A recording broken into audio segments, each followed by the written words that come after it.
So I'm on site today and I've snuck away from the boys and the team, and I just want to say thank you to the people of Epping, the people who came out and protested, you know, those who showed their support online, and you know, through everyone's action, we managed to get the hotel shut down. The Bell Hotel, it's gone. It's absolutely gone. Well, it will be anyway in a few days. But what I want to also say is that if you've got a local migrant hotel, you know, use what we've done in Epping as set an example. We've set an example, go out, protest, make your voice heard, and yeah, just rally your friends and family. And we want to see protests up and down the country. Take what we've done as a blueprint and start winning in your own town. Start winning in your community. Stand up for your people. You know, we want to see a summer or autumn. It's getting quite late into the summer, isn't it? But we want to see more protests everywhere, basically.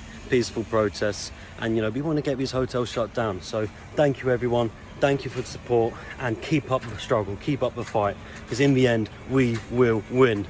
Now, I will say something very quickly. This is only the start of a process and subject to appeal. We recognise that. But all things being equal, the Bell Hotel will be vacant by the 12th of September. And that's really important to the students, residents and businesses of Epping Forest.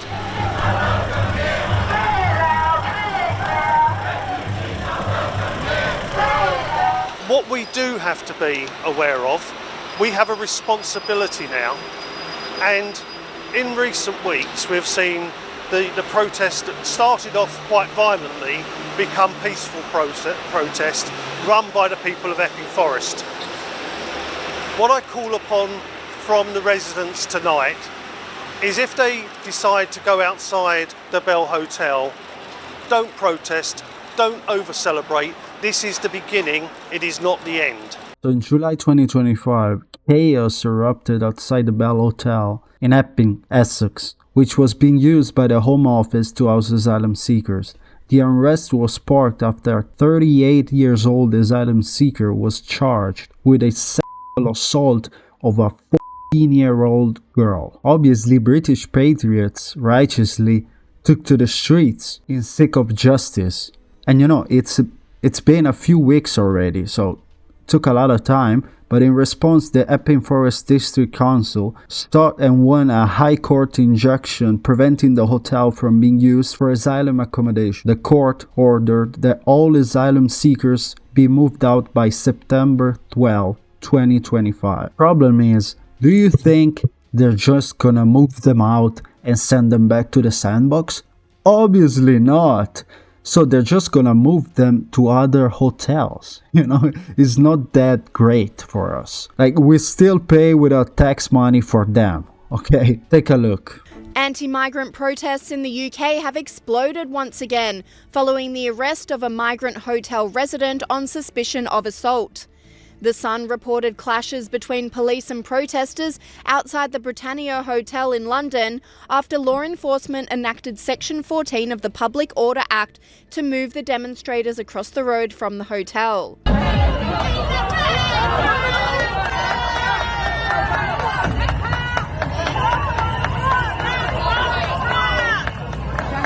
The protesters then started a chant criticising the Section 14 order. Section 14!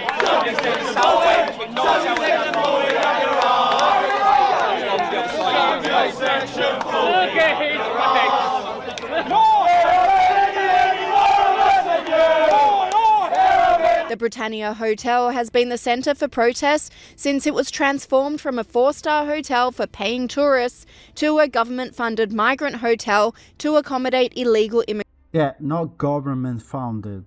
Citizens-funded, with our tax money. Migrants into the UK. This weekend's Britannia protest was only the most recent in a string of anti-migrant protests that have erupted in the UK over recent months. Sky News hosts Rowan Dean and James Morrow say the protesters are sick of the special treatment given to illegal immigrants in the UK, whilst average Brits are struggling with cost of living pressures. Yeah. In Britain this weekend, as we speak, there have been an unprecedented number of rallies, protests, marches and so on against immigration. Now, this is a massive backlash against years, really, where, and it's still going on, where people are silenced in Britain. If they raise any questions about immigration, as I said before, they're immediately called a racist. And the police will knock on their door in the middle of the night because they said something on social media posts that they were uncomfortable about the number of illegal immigrants in the local hostel, and so on and so forth. Well, now the people of Britain seem to have had enough. There have been unprecedented number of protests across the country. Of course, you won't see this on most of the mainstream news. But here's one woman speaking up. Have a listen. We are not far right. We are the mothers of Nuneaton, the mothers of England. We will no longer be silenced. Stop the rape of our children. Stop the rape of our children. That also, obviously, James, has echoes of the Rotherham scandal and so on. The Rotherham scandal, which is massive, and it still is reverberating today. You know, thousands of white girls raped by, mostly, it has to be said, Pakistani migrants. And the thing is that today you've got still boats coming every single day. And the thing that really galls people in the UK is, you know, it's not that they're anti-migrant. It's the fact that they see these migrants being snuck into their communities, put into hotels, put up, given, hotels, food, shelter, welfare, everything, while there's huge waiting lists for housing. There's a huge housing crisis in Britain. And, you know, there's every single day or week, you hear stories about people who've just arrived and then committed some sort of allegedly unspeakable crime. And people are absolutely fed up. The Starmer government, Labour, in fact, all of official Britain now is absolutely terrified that the country is coming apart. And so instead of dealing with the problem, they've turned on the British people. This is just horrific for democracy. It's horrific for free speech. It's horrific for liberty. And, you know, this is the issue that is going to tear the country apart. And the successive weeks of protests aren't just against the illegal migrants, but also the UK government that has allowed this to happen. It's incredibly sad, but the UK has been so weak for so long on this issue. It's like they've rolled out the red carpet and now you want to pull it back and now you want to say stop coming, but it's too late. You know, it's like closing the stable after the horse has already left. You know, I think it's too late. I don't see a way without actually being, you know, more Donald Trump-like, kind of being meaner about this and being stronger about this, that you're going to shut this down. You know, you have to be out there on boats. You have to be turning away these boats. You have to be bringing these people, you know, locking them up if you have to. But it has to stop. And the only way you're going to stop it is to be tough. And I see Starmer, you know, I listen to him, I read what he says, and he's still dancing around the issue. He still doesn't actually understand what the problem is, I think. And so he can't solve it. If you can't understand the problem, you can't solve it. He still wants to be politically correct, I guess, on the world stage. He's still a globalist, and ultimately, that's the failure. I don't know if there's a way out of this for the UK anymore, and that worries me.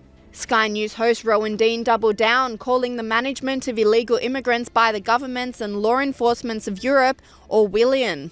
How do you fight back against a sinister Orwellian government that seeks to impose huge and seemingly unstoppable numbers of migrants into your local communities, your towns and your cities, rendering them, in many cases, virtually unrecognisable? This is the situation facing not only Britain but many European cities. This is a scene from London where, for better or worse, the streets support high levels of immigrant cultures due to years of legal and illegal immigration and an unwillingness for certain cultures to integrate into traditional British culture.